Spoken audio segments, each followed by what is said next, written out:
ઘણા લોકોની આંખમાં જુઓ તો ખબર પડી જાય કે આ તેજવાન છે, એનું લલાટ જુઓ તો ખબર પડી જાય આ તેજવાન છે, કારણ કે એની ઇર્દ ગિર્દ એની હોરાઓ પરિભ્રમણ કરતી હોય છે.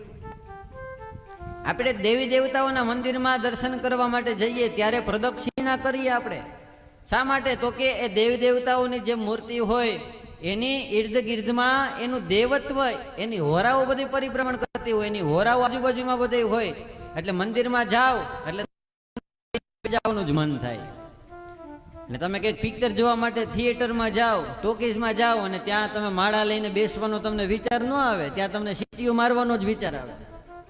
કારણ કે એ થિયેટરની હોરાઓ એવી છે, ત્યાંના તરંગો એવા છે કે તમને એવા સાત્વિક વિચાર આવે જ નહીં.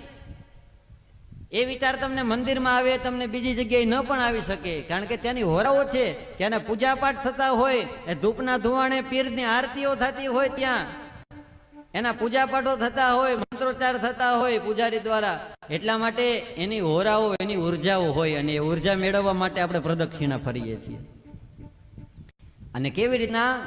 ઊંધી નહીં, સરવી પ્રદક્ષિણા ફરવી જોઈએ. હવરી ફરાય, ઊંધી ન ફરાય. ઘણા લોકો ઊંધી ફરતા હોય ને ખબર ન હોય, એટલે આપણને ખબર કેમ પડે હરવી કે ઊંધી? તો જે કોઈ ભગવાન હોય ને પ્રદક્ષિણા ફરતા ફરતા આપણું જમણું અંગ છે ને એ ભગવાન બાજુ રહેવું જોઈએ, એટલે હરવી પ્રદક્ષિણા થઈ જાય. આમ ફરવા જાવ તો આ ડાબુ અંગ ભગવાન તરફ થઈ જાય ને. ડાબુ અંગ ભગવાન તરફ નથી રાખવાનું. કાં? શા માટે નથી રાખવાનું?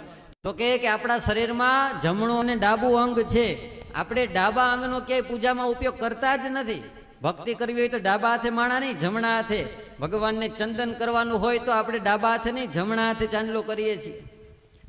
શા માટે? તો કે આ ડાબુ અંગ છે ને એ નકારાત્મક છે, નકારાત્મક ઉર્જાઓ એમાં રહેલી છે. એટલા માટે દિગ્રક્ષણ કરવામાં આવે છે કે આપણી બાજુમાં એવી નેગેટિવ ઉર્જાઓ હોય એ બધી જ દૂર થઈ જાય. અપક્રામંત ભૂતાની પિશાચા સર્વે તો દિશમ.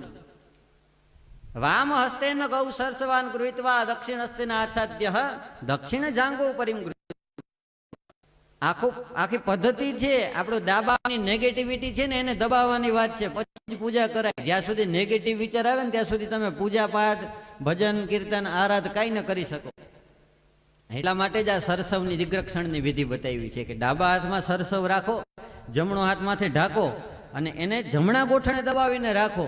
પૂજા પાઠની અંદર ભૂદેવો તમને આવું કરાવતા હોય. આપણને વિચાર આવે આવું બધું હું આમ કરાવે છે, આમાં કઈ સમજાતું નથી આપણને. આ ઋષિ મુનિઓ બધા કહીને ગયા છે, બહુ બુદ્ધિશાળી હતા આપણા ઋષિ મુનિઓ. જમણા પગને અને જમણા હાથની વચ્ચે તમે ડાબા હાથને દબાવી દીધો છે. યાની કે આ જમણા અંગની વચ્ચે તમે તમારા ડાબા અંગને